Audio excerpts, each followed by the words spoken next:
Listen, this is a story you absolutely cannot skip, not even for a second.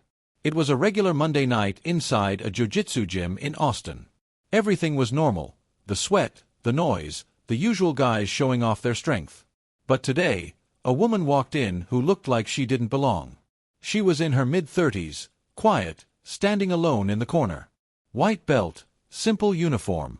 She was so invisible, no one even glanced twice.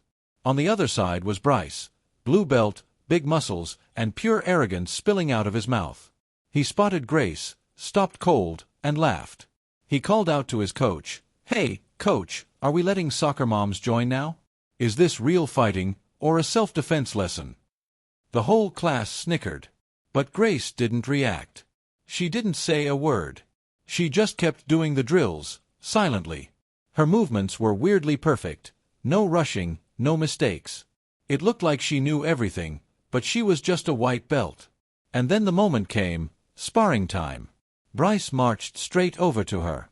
He grinned and said, "Let's go, white belt. I'll go easy on you, promise." Grace spoke for the first time. With a small, icy calm smile, she replied, "Okay." That quiet, "okay," was the single biggest mistake Bryce made that day. You don't know it yet, but those next few seconds were about to change the history of that entire gym. Remember, Bryce promised to take it easy on the white belt? That turned out to be the biggest miscalculation of his life. That fight became the shortest, most embarrassing loss of his career. They slapped hands. Bryce charged in like a bulldozer, all power, all ego. He wanted to crush her quickly. But Grace didn't fight power. She moved with a strange, liquid skill. In a blink, she caught his arm and hit a perfect scissor sweep. He crashed to the mat, barely knowing what happened. Before he could even catch his breath, Grace was already on top, in the mount position. The entire gym went dead silent. Bryce struggled with every muscle he had, twisting and fighting to get out. But Grace was unaffected. She was calm, patient, and utterly immovable. In seconds, she secured his arm tightly. Bah. Tap, tap, tap. Bryce tapped furiously. Coach Mako's eyes went wide. He told them, "Bryce, run it again." Bryce was insane with embarrassment and anger. He couldn't let it go. He got up and charged even harder, fueled only by his bruised pride. This second fight is what set up the first major twist. This time, everyone knew it wasn't luck. And that's when Grace finally dropped a truth bomb that absolutely floored every single person in the room. Look, in jiu-jitsu, you don't make the same mistake twice. But Bryce's ego was completely blinding him. He was running on pure rage. He attacked with all his strength, but his strength became his weakness. Grace didn't fight him, she used his momentum against him and, snap. She instantly caught Bryce in a master-level triangle choke. It was executed with such beautiful, effortless precision. Bryce's face went red, and he tapped frantically, again. His pride was absolutely shattered. Grace stood up, calm, helped him up, and bowed politely. Coach Marco was no longer confused. He was truly impressed. He looked her right in the eye and asked, "Tell me, who taught you to move like that?" Grace gave a very quiet, simple answer, just one sentence. "I trained under Master Gene Silva in Rio, but that was many years ago." Gene Silva. That name was an explosion. He is a jiu-jitsu legend. It meant Grace wasn't some hobbyist, she was elite. Everyone stopped laughing, they were frozen in shock.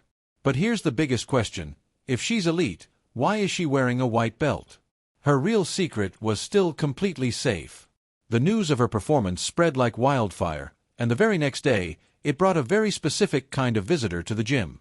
You know how it is, gym gossip travels faster than anything. The story of the white belt who submitted Bryce twice, and dropped the name Gene Silva, was everywhere. People were talking about it in every gym across Austin. The next day, the atmosphere at Iron Roots was different. Everyone was whispering, staring at Grace as she quietly stretched. Some students didn't believe the story. They thought Coach Marco was just exaggerating. They needed proof. And that need for proof brought him in. His name was Eric Landon, a visiting black belt from a very prestigious academy downtown. He was the opposite of Bryce, tall, lean, and full of quiet, reserved confidence. He came specifically to see Grace with his own eyes. Eric watched her warm up. He noted her calm posture and alert eyes. But still, she looked completely unassuming, just another person in a plain white GI. Eric walked over to Coach Marco. "So, I take it that's her," he said. Marco just nodded. "She's the real deal. Quiet, but precise." When sparring began, the whole gym froze again. Eric stood up, looked straight across the room, and gestured directly toward Grace. He spoke clearly. "Mind if I have a roll with you?" A black belt challenging a white belt was unheard of. This was a direct, high-stakes test of the rumor. Now, the question wasn't just if Grace was good. The question was, could she survive this test? Could a trial membership, white belt, really hang with a respected black belt? The next roll was less a fight and more a high-stakes game of chess. Believe me, this was nothing like the fight with Bryce. This was master-level strategy. This was Jiu-Jitsu chess. Every move was calculated. They bowed and started slow. Eric, the black belt, was only testing her technique. He wanted to know if the rumors were true. But Grace gave him nothing. Eric attacked, trying a fast guard pass, but Grace shut it down instantly, without even moving much. The room was absolutely silent again. No power was working here, only pure timing and a war of minds. And then, Eric made a mistake. For a split second, he forgot who he was fighting. As he reached out to secure a grip, he exposed a tiny lane. He completely underestimated Grace's speed. That 1 second of misjudgment was the key to setting up major twist number 2. In that very instant, Grace pounced like a predator. She was about to execute a move that would prove her real identity beyond any doubt. That single second, Eric thought he had the advantage. But Grace countered with a move that blew open every single one of her secrets. She capitalized on his mistake, spinning fast like lightning, and cleanly took his back. This was technique so clean, so perfect, only a world-class student could pull it off. No noise. No struggle. She slowly, perfectly, locked in the rear naked choke. Eric tapped. The black belt was defeated by the white belt. Grace helped him up and simply said, "Thank you." Eric stood there for a moment, stunned. Then, a slow smile spread across his face. He knew exactly what this meant. He asked her, "You trained under Gene Silva, didn't you?" Grace gave a slight nod. Eric added, "I rolled with him once. Only once." Grace smiled back, "Me too." Coach Marco rushed over. The confusion was gone, only deep respect remained. He looked at the white belt on her waist and asked, "Grace, why didn't you tell us who you were?" "A black belt." Grace shook her head. Her next words held the real, emotional reason for her silence and her years-long disappearance from the sport. "Now, I'll tell you why someone that good walked away from the mats for years, and why she finally decided to come back just now. You're probably thinking, if she's that good, why did she quit? The answer isn't about competition. It's much deeper and more emotional than that." Grace explained everything. She walked away from Jiu-Jitsu years ago after 2 major life events happened almost back-to-back, the birth of her daughter and the passing of her husband. She said when her world shattered, she simply walked away from everything she loved, including the mats. She looked at Coach Marco and Eric. "Today," she said, "was just to see if I still had it." Eric nodded immediately. "You still have it," Marco confirmed.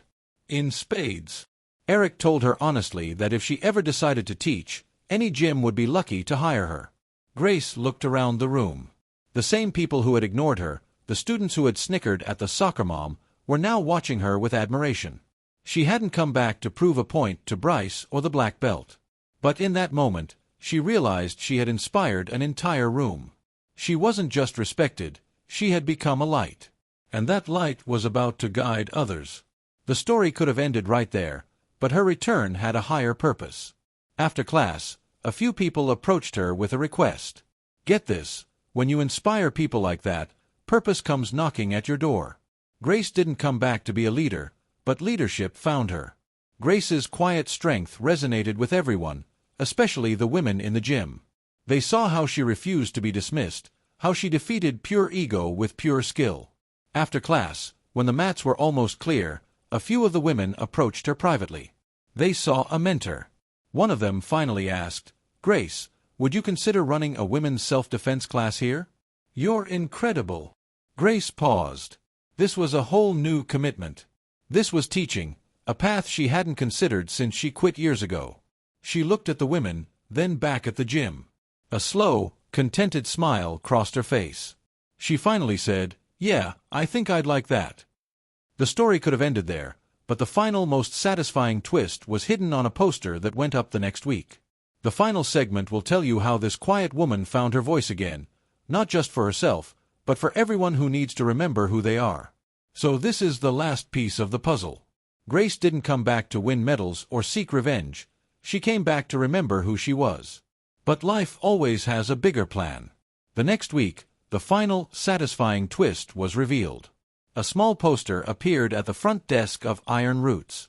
It read, "Women's Self-Defense Taught by Coach Grace." Below that, in clear print, "Black Belt, Jean Silva Lineage." It was a silent, powerful announcement of her new identity. In her first class, she wasn't just teaching simple moves, she was teaching empowerment. She was helping other women find their voice, find their strength, the same strength she had lost and spent years rediscovering. She realized the truth. She hadn't come back to prove a point to loud guys like Bryce, or even to impress Eric, the black belt. She came back to remember her own worth after years of grief and being defined only by her family roles. And that, my friend, is the lesson. Sometimes, the most powerful voices belong to the quietest people. They don't need to shout to be heard. They certainly don't need the right colored belt to prove their worth. They just need a clean mat, and an opponent with a bruised ego, to remind them who they truly are.